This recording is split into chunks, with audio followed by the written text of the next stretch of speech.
9:30 de la mañana, a las 8:30 en las Islas Canarias. Jaime de los Santos, ¿qué tal? Muy buenos días. Buenos días, feliz año. Bueno, Jaime ya le conoce la audiencia porque has estado con nosotros en muchas ocasiones, diputado nacional del Partido Popular, el responsable, portavoz de las políticas de igualdad en el Congreso de los Diputados. Te hemos escuchado y visto en numerosísimas ocasiones dándole la réplica ahora a la ministra Ana Redondo, pero también responsable de Cultura, y son muchas las cuestiones que también te tenemos que preguntar al respecto. Y además Maite ha escrito también mucho sobre estas cuestiones del Reina Sofía y los actos sobre Franco en el 50 aniversario de su muerte y demás, que son interesantes, pero hay una cifra, 47 mujeres asesinadas en el año 24 por sus parejas, 9 niños asesinados por sus padres. Bueno, esta cifra, aunque sea menor que la registrada el año anterior, el año 23, es escalofriante. Sin embargo, tenemos un ministerio, el Ministerio de Igualdad, con un presupuesto millonario que ha engordado esa aportación económica en los últimos años muchísimo. ¿Qué se está haciendo bien y qué se está haciendo mal? ¿O qué se está haciendo mal? Si es que hay algo que se está haciendo bien en la gestión para acabar con esta lacra, Jaime. Sin duda es terrible ese número y es algo que todos nos tenemos que tomar muy en serio, por supuesto, los que tenemos responsabilidades públicas, pero creo que toda la sociedad. La violencia machista es una lacra que hay que combatir y que hay que combatir bien. Y, por supuesto, hay que poner todas las energías, e insisto, no solamente desde las responsabilidades, en este caso del Ministerio, o de en los diferentes territorios españoles, en las consejerías que tengan esa responsabilidad, pero también nosotros mismos, frente a cuestiones que en muchos casos sí son endémicas y que hay que borrar con mucha educación. Tienes toda la razón. ¿Para qué sirve un ministerio con un presupuesto millonario si lo único que hace es campañas de publicidad que en muchos casos no sirven para nada y que se pasa el día implementando políticas que precisamente lo que atacan es el constructo feminista, todo lo que nuestras madres consiguieron, nuestras abuelas, hacer en este país, es decir, pasar precisamente de una dictadura a una de las democracias más justas e igualitarias, en las que ponían los problemas de la mujer en el centro de la cuestión, hoy con leyes de la que también hemos hablado mucho, como la ley trans, se destruye, porque precisamente lo que se pone en tela de juicio es lo que significa ser mujer, y mientras tanto 47 víctimas mortales, pero decenas de miles de mujeres que padecen la violencia. Y sin embargo, los que nos llevan dando o intentando dar lecciones muchos años sobre estas realidades, resulta que tenían entre sus filas a un presunto depredador sexual, porque yo sí respeto a la justicia para ellas. Y hablo de Mónica García o de Te estás refiriendo la a Íñigo Errejón, del que, por cierto, no se ha vuelto a saber nada, o de momento no se sabe nada. Me imagino que ese proceso seguirá abierto, pero volviendo a las cifras, fíjate que siempre habrá alguien que quiera sacar del dato, bueno, pues extraer lógicamente alguna conclusión. 24 de ellas eran de nacionalidad extranjera, 23 españolas, es decir, que aquí hay, bueno, pues está compensado la cifra, no se puede extraer, creo yo, ninguna conclusión, pero fíjate, en 30 de los casos la víctima convivía con el maltratador. Y eso es otro de los dramas, como, y en el último caso, la asesinada en Madrid, con una orden de alejamiento. ¿En qué está fallando la administración? ¿Cómo no hemos conseguido que mujeres que han denunciado, que mujeres que tienen incluso órdenes de alejamiento, desgraciadamente, acaben con sus vidas? ¿Y qué no estamos sabiendo hacer para que esa convivencia desaparezca? Hay que entender que las mujeres víctimas de violencia están atravesadas por todos los terrores que nos podemos imaginar, y ahí es donde no llega el ministerio de la señora Redondo. No se puede circunscribir, insisto, solamente a responsabilizar a quienes piensan de manera distinta en algunas cuestiones de lo que ocurre en violencia machista, a, repito, sencillamente diseñar campañas, además muy mejorables, y poco más. ¿Dónde está ese pacto de Estado contra violencia machista que desde 2017 y a instancias del Partido Popular no se ha renovado? Estamos ahora mismo trabajando en la subcomisión para esa renovación, sin que realmente haya una clara búsqueda de soluciones. ¿Y sabes dónde, por ejemplo, se estancan todas las negociaciones? Cuando aparecen todas esas letras del LGTBIQ en las que el PSOE fibrila y deja de poner la atención donde realmente importa, que es en esas mujeres que padecen violencia. ¿Has notado o habéis notado en vuestro grupo parlamentario, en el Partido Popular, un cambio en la gestión de este ministerio desde que Irene Montero ya no está en él? Porque claro, el legado de Montero, tenemos ahí la ley del solo sí es sí, la ley suelta violadores, de unas consecuencias absolutamente devastadoras, trágicas y bueno, pues tremendas. Pero claro, se nos presentó a Ana Redondo como una feminista clásica que venía con otro tono, otra compostura, otra manera. Bueno, luego la hemos visto, por cierto, en el Congreso de los Diputados, en alguna escena contigo que aquí la pudimos escuchar, y bueno, una persona un poco también fuera de sí, ¿no? En algunos momentos, aunque luego pedía disculpas en los pasillos. Pero ¿se ha notado en esa gestión de ese dinero, de ese ministerio, un cambio? No se ha podido notar porque el responsable de la ley del solo sí es solo Pedro Sánchez. Yo me niego a hacer culpable o solo culpable a Irene Montero, que sí fue una muy mala ministra de Igualdad, siempre con el apoyo no solamente de Pedro Sánchez, sino de un Consejo de Ministros en el que, en el momento en el que se aprueba la ley del solo sí es sí, había 3 magistrados. El señor Marlaska, la señora hoy ministra de Defensa, doña Margarita, pero también Pilar Job, que además era experta, y el señor Campo, cierto, Pilar Job, que además es experta en violencia machista. Por tanto, Irene Montero mal, pero muy mal el gobierno de Pedro Sánchez en lo que a políticas feministas se refiere. Ana Redondo ha hecho de las políticas de Irene Montero continuismo, no ha cambiado en nada. Pero en nada quiero decir la ley del solo sí es sí, por suerte con una enmienda del Partido Popular a la que el Partido Socialista se aviene, frena esa salida de depredadores sexuales, de asesinos, de violadores, no solamente de mujeres, sino también de niños, efectivamente, pero en todo lo demás, Ana Redondo ha continuado con esa política.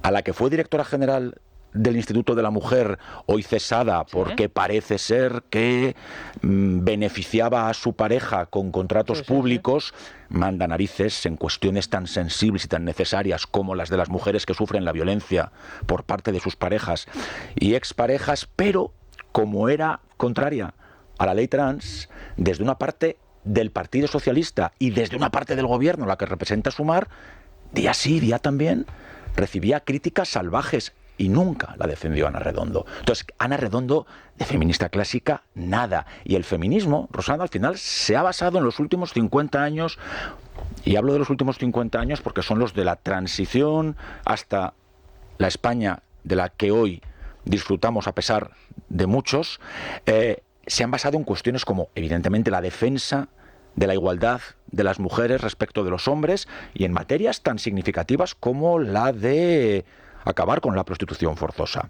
La nueva izquierda, esta que representa Sumar, Yolanda Díaz, Mónica García, el presuntamente agresor sexual Íñigo Errejón, no creen ni en una cosa ni en la otra, por tanto no son feministas, son otra cosa que se han inventado ellos y que utilizando este palabra han pretendido asumir a una parte del electorado, y Ana Redondo se ha subido al mismo autobús del que responsable último es Pedro Sánchez, que no cree en nada más que en él, y por tanto, ¿cómo le vamos a pedir que crea en las políticas feministas? Sí, Raúl Maite, por supuesto, también podéis intervenir. Buenos días.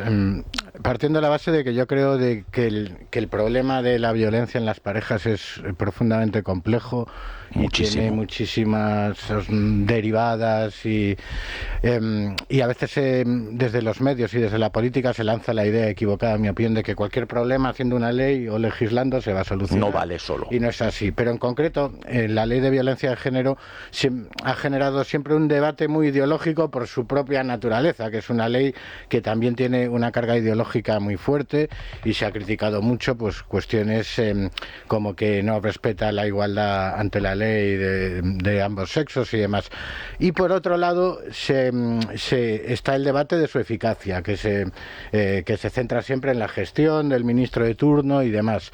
Yo quería saber qué opina usted de si se puede separar ambas cosas. Quiero decir, si no hay una relación precisamente entre ser una ley tan ideológica o con aristas tan sectarias y diseñada desde un punto de vista tan ideológico, que sea eso lo que la convierte en menos eficaz de lo que podría ser una ley para abordar esta cuestión, o otro tipo de ley, con un enfoque, digamos, más pragmático, más pensando en solucionar el problema y no tanto en condenar al hombre. Efectivamente. Me parece interesante la diferencia que haces entre ideológico y sectario. Yo creo que ideológico es casi todo. Efectivamente. Y cuando entrevistas a un Quería político, decir sectario, permíteme que, claro, la ideología me atraviesa, aunque no siempre tenga que ser la de las siglas a las que represento, porque antes que nada somos personas. Sectaria muchísimo.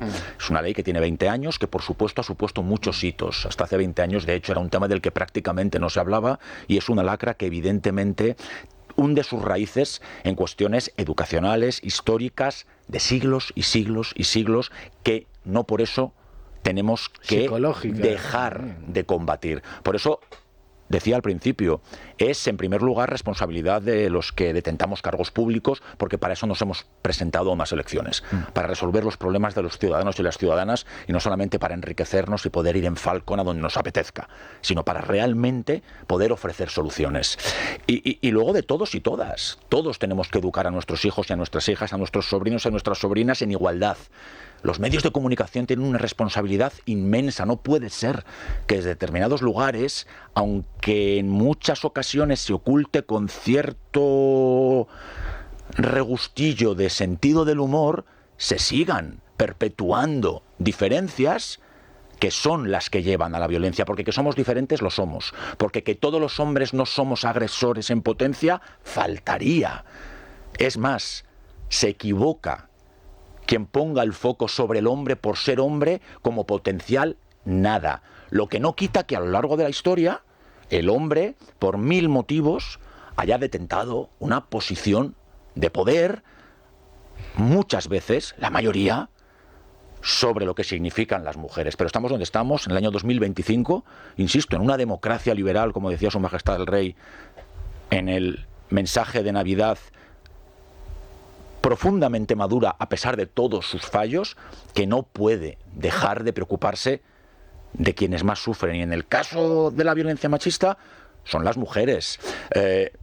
Las leyes tienen que estar única y exclusivamente al servicio de los ciudadanos, y no de intereses ni electorales, ni en temas sociales, además, que pretendan colocar a un político una etiqueta de no sé qué. A mí me causa estupor ver al presidente José Luis Rodríguez Zapatero ahora reivindicando su paso por el gobierno, cuando, francamente, dejó a España como la dejó. Lo que no quita que hiciera cosas bien. Faltaría, si es que todos los que han pasado por la Moncloa, bueno, hasta Pedro Sánchez... Bueno, unos más y otros menos. Hasta Pedro Sánchez hicieron avances sociales. Pero en el caso de las mujeres, donde hay que fijarse es precisamente en las nuevas generaciones, para no repetir errores del pasado. Y, importantísimo, hay que tomarse en serio que en la judicatura haya al frente de los espacios de violencia de género a personas con sensibilidad que entiendan el trauma y el drama de la violencia de género. A los cuerpos y fuerzas de seguridad del Estado hay que seguir formándolos.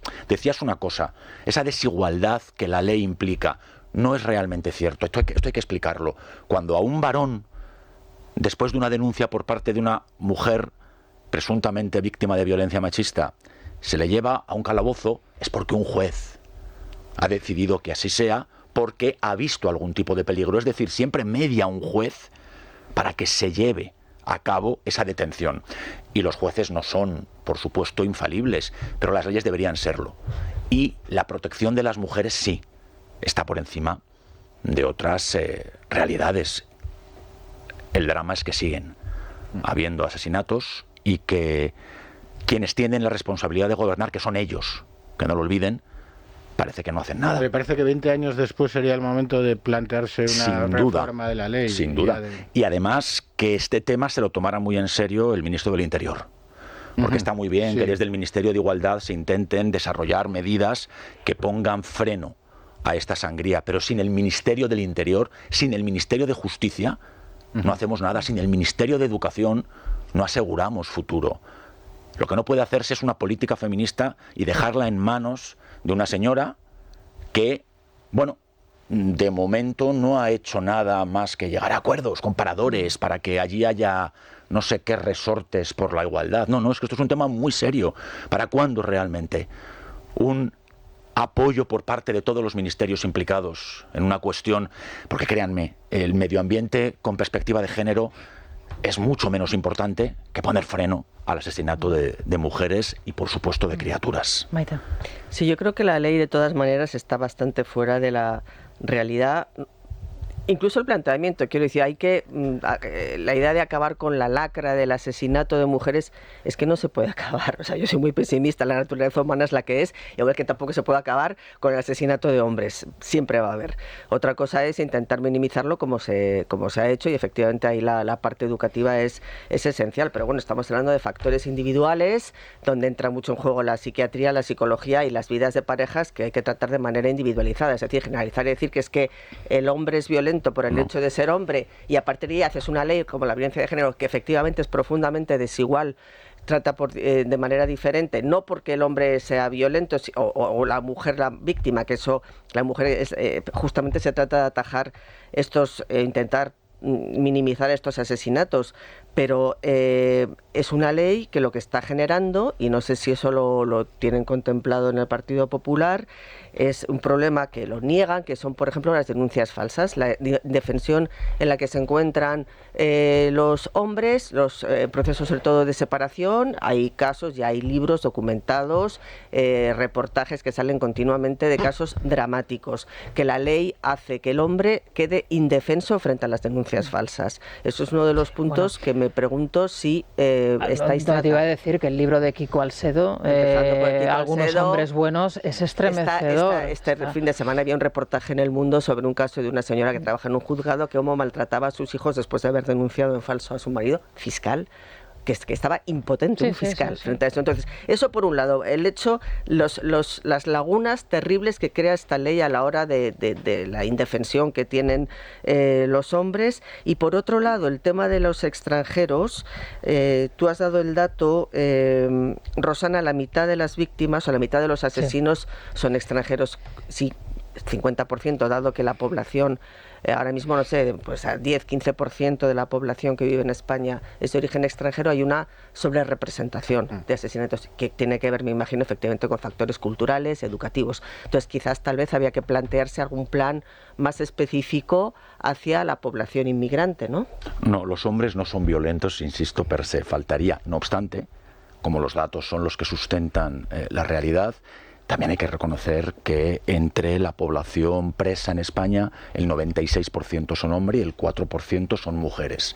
Tampoco obviemos una realidad sociológica que además lo que demuestra es que precisamente en tanto y cuanto el hombre ha sido quien ha tenido el poder durante los últimos 10.000 años, también ha sido el que ha desarrollado de manera mucho más evidente las prácticas delictivas. Eso es la realidad, un 4% de los presos españoles son mujeres, y la mayoría de ellas, además, por temas que no tienen que ver con violencia de sangre, sino con narcotráfico y otras realidades. Bien, las denuncias falsas sería tan sencillo como en otros países ocurre, que se penalicen las denuncias falsas. Lo que no tiene sentido es que en España una denuncia falsa salga gratis. Y encima se niega. Pero no solamente en el caso de la violencia machista, sino en todos los casos. En Alemania... ¿Qué país sería modelo, por Alemania. ejemplo? Alemania. Si yo te caigo fatal, Rosana, y me pones una denuncia en el juzgado que consideres oportuno, sabes que ya te has cargado para siempre mi vida política, porque probablemente durante los próximos meses me habré convertido en la peor persona del planeta, pero es que mientras que se me juzga, pues habré tenido que desarrollar otra labor para poder sobrevivir. Entonces, cuando se demostrara, en el caso de que yo no había hecho nada, Rosana estaría perfectamente situada en su derecho de haber denunciado no sé qué cosa. Claro que hay que penalizar no solamente a los denunciantes, y en este caso las denunciantes, que lo hagan de manera falsa, sino a sus letrados. Porque es cierto, o al menos eso dicen muchos casos, que son los propios letrados y letradas quienes dejan sobre la mesa la posibilidad de... Yo no voy a señalar a nadie, creo que la labor de los abogados es imprescindible, faltaría... Pero también es cierto, estudiando y analizando los casos, que muchas veces, que como pocos son conocedores. Claro, entonces, quizá lo que tendríamos que hacer es una ley integral precisamente para asegurarnos que la justicia es, como debiera ser, de absoluto rigor, que las denuncias falsas no existan. Y entonces aquí ya nos quitaríamos una gran parte del problema. Y en cuanto a la inmigración, me niego a señalar a ningún grupo en concreto como de mayor riesgo, pero evidentemente hay que analizar los países de origen y qué tipo de educación han recibido allí estas personas. Y no solamente entre los hombres, culpables al 100%, repito, culpables al 100% en el caso de la violencia machista, cuando agreden a una mujer, sino incluso a esas mujeres, claro, que desgraciadamente también de lo las que han efectivamente e incluso las han enseñado que, bueno, que hay que aguantar, que esto va de lo que va y que dónde van a ir ellas. Por eso es tan importante un plan integral. Por eso hay que sensibilizar a todos, pero también a nosotros, porque muchas veces miramos para otro lado cuando vemos casos de violencia machista. Yo, Rosana, me daban ganas de llorar cuando escuchaba a algunas periodistas mujeres progresistas o presuntamente progresistas en medios de comunicación como la televisión pública diciendo: nosotras sabíamos hacía muchísimo tiempo lo de Rejón. ¿Perdón? ¿Y dónde estaban ustedes en su obligación legal, que lo dice el Código Civil, de denunciar? Y ahora se vienen a la tele a contar que ustedes ya lo sabían y la exnovia que... De verdad, ¿dónde estamos? ¿Dónde está realmente la responsabilidad que tenemos colegiada para defender a las mujeres? Y yo me niego, por mucho que haya males que es muy difícil acabar con ellos, me niego a dejar de combatirlos. Claro. Hablabas antes de las nuevas generaciones y a mí es algo que me preocupa especialmente porque se ha incrementado esa, digamos, violencia entre los más jóvenes, el reconocimiento de que son violentos algunos comportamientos y los sigues asumiendo, por ejemplo, el control de los teléfonos móviles, las redes sociales, incluso la manera de vestir, de actuar en público, algo que, bueno, pues hace unos años es que ya ni nos planteábamos, era como algo del pasado y ahora vuelve y encima hay cierta justificación en algunos comportamientos. Pero claro, estamos ante una generación que, por ejemplo, este año 2025, y voy a la siguiente pregunta, va a presenciar uno tras otro hasta 100 actos conmemorativos de la muerte de Franco y no, por ejemplo, actos conmemorativos de lo que sería el inicio, por ejemplo, del rey Juan Carlos, ¿no? Del padre del rey actual, del emérito, por ejemplo. ¿Qué te parece a ti? Y te pregunto por esta cuestión, lo que ha diseñado el presidente del gobierno, la situación en la que sitúa al rey Felipe VI, y por otro lado, ¿qué te parece que se utilicen espacios públicos nacionales, como por ejemplo el Museo Reina Sofía, para, bueno, pues inaugurar esta serie de eventos? Un disparate. Esto como respuesta inmediata en cuanto a los jóvenes y las jóvenes. Hay un movimiento pendular.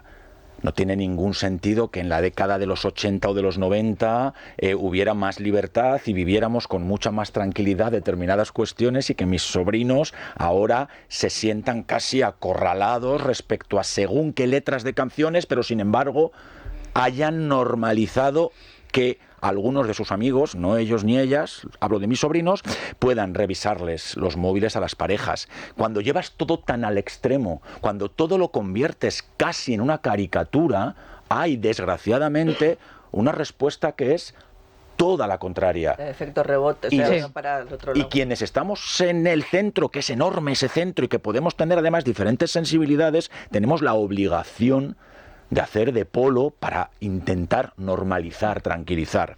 Mira, en el Museo Nacional Centro de Arte Reina Sofía están parte de las obras que en el año 37 formaban parte del pabellón de España en la exposición de París. Para empezar, el Gran Guernica, pero también la maqueta de aquel pabellón maravilloso, o incluso algunos de los carteles que le dedicaron a Federico García Lorca. Es sorprendente que a Lorca se le dedicara por primera vez un espacio en una feria tan importante como la de París del 37, que sin embargo la compañía de teatro que venía de Moscú a poner sobre las tablas en ese pabellón sus mejores textos teatrales, por cuestiones ideológicas y de peleas entre una izquierda radical y una más radical todavía, no se pudiera concretar. Esto de celebrar al dictador, sea su muerte o sea que pasaba por allí, a mí me parece un disparate. O sea, lo que tendríamos que estar es celebrando que hace 50 años arrancó un proceso de normalización democrática que 3 años después, en 1978, lleva a la cristalización con una Constitución que todavía hoy nos sirve de soporte para una democracia mejorable, pero ejemplar. Sobre todo espejo en el que se siguen mirando muchas otras democracias, que en algunas cuestiones incluso ha alcanzado cotas que no tienen otras centenarias como la inglesa o como la francesa. A mí personalmente hacer esta propaganda del dictador, sobre todo me parece que es ponerle un foco de atención que, como demócrata convencido y además habiendo nacido en el año 78, me parece que es como absolutamente extemporánea. Al dictador hay que estudiarlo, por supuesto, hay que analizar cómo fue aquella España, hay que intentar además diferenciar lo que se construyó frente a lo que se destruyó, teniendo siempre en cuenta que cualquier dictadura es terrible, porque cualquier asfixia de libertades hay que luchar contra ella, la haga un dictador de derechas, de izquierdas o un ultraortodoxo religioso. Pero a mí, subirse al carro de ha muerto Franco para hacer no sé qué cuántas cosas, cada cual más, lo siento, ridícula, y sobre todo intentar arrinconar al jefe del Estado, que en este momento es garantía de lo que significa precisamente España, peligroso. Pero no olvidéis, el señor Sánchez, en sus primeros meses de gobierno, ya han pasado 6 años, nunca imaginamos que el siguiente va a ser peor que el anterior, pero él lo consigue. Ya habló de que la democracia arrancaba en 1982. Lo decía en ese momento porque con la victoria de Felipe González él consideraba que es cuando llegaban a España las libertades. Quizá ahora, que no tiene la mejor relación con el expresidente González, nos llevaría pues, la democracia a cuando ganó Zapatero o al 18. Todavía la ley de amnistía, según quiso Herri Batasuna o Bildu, justamente cubre los crímenes del franquismo hasta el año 83, ya con Felipe González. Pues ahí lo tienes. Bueno, inició su mandato exhumando los huesos del dictador, en la imagen con Bolaños ahí presente, y el próximo día 8 pues veremos a ver qué tipo de aquelarre nos propone en el Reina, ¿no? Creo que es además... Soy historiador, Rosana. Sí. He oído hablar más del dictador desde que Pedro Sánchez es presidente que durante mis 5 años de carrera. Ayer mi sobrino, que tiene 13 años, David, me hablaba de Franco y yo le decía, pero hijo, ¿de dónde has sacado? No, es que lo he visto en la tele, en TikTok. Era como, wow, o sea, yo me he pasado... Claro, es que luego hay unos canales, digamos, alternativos a los que ellos sí que acceden, ¿no? A través del TikTok, lo has dicho, ¿no? Pero, bueno, hay más cuestiones, ¿verdad, Luis? ¿Qué tal? Buenos días. Hay más cuestiones. Los oyentes subrayan que la gestión tanto de Irene Montero como de Redondo en igualdad deja mucho que desear. También le preguntan por esos actos por la muerte de Franco, el primero de ellos en el Reina Sofía en unos días. Y hay muchos oyentes que consideran que es un paso más en la utilización de las instituciones y espacios públicos con el único objetivo de dividir. Una pausa y les escuchamos. Bueno, estamos aquí de charla a las 10:04 de la mañana con Jaime. La verdad es que Jaime de los Santos, cuestiones muy interesantes. Hay más temas de los que te tenemos que preguntar. No te vas a librar de la pregunta de las campanadas. Nada. Tú sabes que nunca me escapo de nada. Pero antes vamos a escuchar a los oyentes, Luis. Sí, comentábamos antes de la pausa esos mensajes de oyentes molestos con la colonización que está haciendo el gobierno en espacios públicos. También con lo que está pasando en el Ministerio de Igualdad y esas cifras preocupantes de mujeres asesinadas. Incluso le piden que sea claro sobre el futuro del Ministerio si el Partido Popular llega al gobierno. Vamos a escucharles. Señor de los Santos, le diría que por favor, no cejen ni 1 centímetro.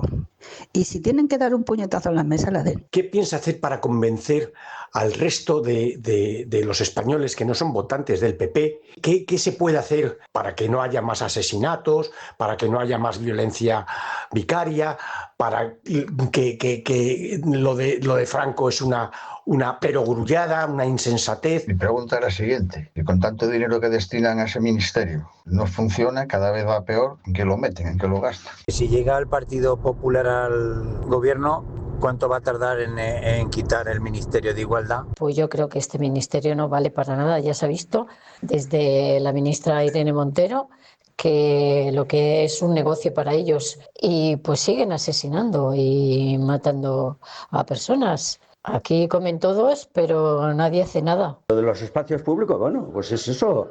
que son los dueños de todo. Y ellos han dicho, patada y adelante, nosotros más, somos los dueños, han copado todas las instituciones, está todo dominado por ellos. Una auténtica provocación, que es lo único que saben hacer. Acordaros de las palabras que utilizó el muy no querido expresidente Zapatero. Nos conviene tensionar. Pues eso es lo que hacen. Una pregunta muy sencilla. ¿Para qué sirve el Ministerio de Igualdad? ¿Para poder llegar solas y borrachas a casa? Es que yo creo que esto va en detrimento de la mujer. Y a mí nunca nadie me ofendió más que estas feministas de cuota que se creen que por el hecho de ser mujer se les permite todo. Pues yo creo que somos muchas las mujeres que nos sentimos representadas en el audio de esta última oyente. Hablaban cuál es la función entonces de este ministerio, para qué vale, si tú consideras que a lo mejor otra organización en un futuro gobierno podría ser más efectiva. Luego me gustaría saber, hoy por ejemplo vemos las cifras contrastadas del plan Mattei de Meloni frente a la inmigración irregular, con la subida absolutamente desbordada, ¿no? en España de la inmigración irregular. Hay un plan, puedes estar en contra, puedes tener una opinión, digamos, ver que hay cosas buenas, otras que no son tan buenas, pero bueno, la realidad es que está funcionando. ¿Qué país podría ser un ejemplo en materia de igualdad y de lucha contra la violencia doméstica de género, en este caso en Europa? Y por otro lado, los espacios públicos, sí, la gente parece bastante consciente de que tienen el control absoluto ahora mismo el gobierno sobre esos espacios públicos, que van a hacer lo que consideren oportuno mientras tanto, pero esas dos cuestiones que se planteaban varias veces, Jaime. No es importante tener un ministerio de igualdad ni ningún otro ministerio si no sirve para nada. No es importante que el señor Óscar López tenga un ministerio que se encarga de los temas no solamente de la cosa pública, de la función pública, sino también de todo lo que tiene que ver con la realidad digital, y que no haya sido capaz más que de ejecutar un 26% del presupuesto. Pero para no escaparme, son importantes las políticas por la igualdad, no un ministerio de igualdad. Y las políticas por la igualdad se construyen desde diferentes carteras. Y solo se combate la violencia machista cuando los actores que tienen responsabilidades directas para frenarla se ponen a trabajar. E insisto, para, desgraciadamente, no que desaparezca, pero para sí cada vez hacerla más residual, hay que poner a trabajar a los ministerios de Justicia, de Interior, por supuesto de Exteriores, por lo que hablábamos, de la inmigración, de Educación, y a todos y a todas. Yo no sé si el plan de Meloni es infalible, y como bien decía Rosana, tiene cosas buenas y tiene cosas malas, pero es un plan. Hay una política diseñada por el gobierno de Italia para poner freno a la inmigración ilegal y para gestionar la necesidad de inmigración que también tiene la economía italiana. Lo que ocurre es que en España, después de casi 7 años de gobierno de Pedro Sánchez, no hay una política migratoria de ningún tipo. Cuando nos dicen, es que no llegáis a un acuerdo, es que no os sumáis, es que no hay nada a lo que sumarse. Sencillamente, pequeños tapones en la gran herida que representa el drama de la inmigración para, sobre todo, intentar arrinconar una vez más al partido que, aunque ganó las elecciones, hoy está en la oposición. Y no lo dice Jaime de los Santos, que supuestamente, y para ellos, será un diputado malísimo, que está en contra de cualquier... se meten mucho contigo, ¿eh? Bueno, es que cuando ven que les tocas la herida, cuando les preguntas por lo que realmente hay que preguntarles, salen con... ¿Y por qué hacen siempre la misma crítica? Porque, claro, es que... Bueno, pues demuestran que tienen muy poca calidad humana y, sobre todo, muy pocas ganas de informarse. Es decir, que a alguien le pretendan señalar por una imagen de hace 10 años, cuando sencillamente iba paseando con una amiga, porque en ese momento paseaba con una amiga por la calle, cuando después esa persona, y hablo de mí, ha tenido responsabilidades serias en un gobierno como el de la Comunidad de Madrid, uno, demuestra que son bastante paupérrimos intelectualmente hablando, y dos, que no lo debía hacer muy mal cuando no han podido sacar absolutamente nada de la gestión, que es lo importante. Pero respecto a la inmigración, ¿por qué no preguntamos al presidente del gobierno de Canarias, que es de Coalición Canaria, no es del PP, ni de Vox, ni es malísimo, que dice que desde el gobierno de España no hay ni una sola medida que realmente pretenda apoyar lo que está siendo un problema que se sale en todas sus derivadas, no solamente para la Comunidad Autónoma de Canarias, sino para el resto del país. Pues bueno, pues ahí están aprovechándose una vez más para hacer política de la mala y no implementando ni una sola medida. Bueno, también el señor Clavijo, hay que reconocer que el otro día dijo que el Partido Popular estaba bloqueando la situación por no alcanzar un acuerdo con el Partido Socialista. Pero ¿por qué no se llega a un acuerdo? ¿Qué se ha pedido? Claro, bueno, Clavijo tiene que estar, como pasa muchas veces a Coalición Canaria, soplando y sorbiendo. Entonces, claro, esto le hace a veces llegar a explicaciones un tanto peregrinas. Pero ¿cuál es la realidad? ¿Dónde está ese gran acuerdo al que el Partido Popular no llega? ¿Dónde está la conferencia de presidentes para definir cuál va a ser la responsabilidad de cada comunidad autónoma en el reparto de menores no acompañados y adultos? ¿Dónde están las políticas europeas que tienen que a todos armonizarnos? ¿Dónde está Teresa Rivera, vicepresidenta absolutamente inmerecida, defendiendo la posición de España a este respecto? Porque la señora Meloni lo que sí ha hecho ha sido reclamar en Bruselas no solamente apoyos, sino dinero. Oye, la pregunta es muy sencilla y claro, aquí no puedes fallar porque te la juegas. Prometido. ¿Dónde viste las campanadas? Pues no te lo vas a decir porque, claro, es que esto es muy sencillo. Telemadrid. En Telemadrid. Te prometo. Sí. No bueno, pero y esto te lo van a en Espejo te lo permiten, sí, ¿no? Sí, porque ostras, un diputado madrileño tenía que verlas en Telemadrid, pero como me lo he leído todo, me alegro de haberlas visto en Telemadrid. Sí, ¿no? Sí, pues porque ¿sabes qué pasa? Que quizá yo sea un clásico, esto de que vaya camino de los 50, me coloca en esa posición y yo prefiero a dos presentadores simpáticos, hablándome de lo mejor para el el con vestidos bonitos. Bien vestidos, claro. Y reivindicando lo que importa, los buenos deseos, la salud, el mirar hacia adelante sin pretender machacar a nadie y pues mira, me ha sorprendido Telemadrid. Porque yo pensaba que me ibas a decir que lo habías visto en Antena 3, lógicamente. No, pues además os lo digo de verdad, Sí, no, y te creo. Bueno, pues Jaime, muchísimas gracias por acompañarnos, como siempre, y nada, seguimos escuchándonos y seguiremos viéndote en el Congreso, en esas sesiones de control los miércoles, que la verdad es que nos depara algunos momentos tan interesantes, ¿no? Y siempre estás ahí dándole la réplica, como digo, a la ministra Redondo. ¿Qué tal te llevas con ella, por cierto? Pues mira, esto pasa como así en lo personal, en casi todo. Luego, en los pasillos, después de que te pida disculpas por su salida de tono enésima, creo que es una mujer, lo digo en serio, bien intencionada, con una enorme incapacidad para la gestión. Dicho esto, ahora que también me toca enfrentarme con Óscar López, bendita sea Ana Redondo. No, porque tener buenos sentimientos de partida es importante. Ya te sitúa en otro lugar. Y a Óscar López, no sé si los tiene, pero le cuesta mucho más mostrarlos. Sí, ¿no? Bueno, pues dicho esto, le deseo, por supuesto, todo lo mejor para el 2025. Te deseamos lo mejor también a ti para 2025. Muchas gracias. Nos vamos a ir al Corte Inglés. Vámonos. Es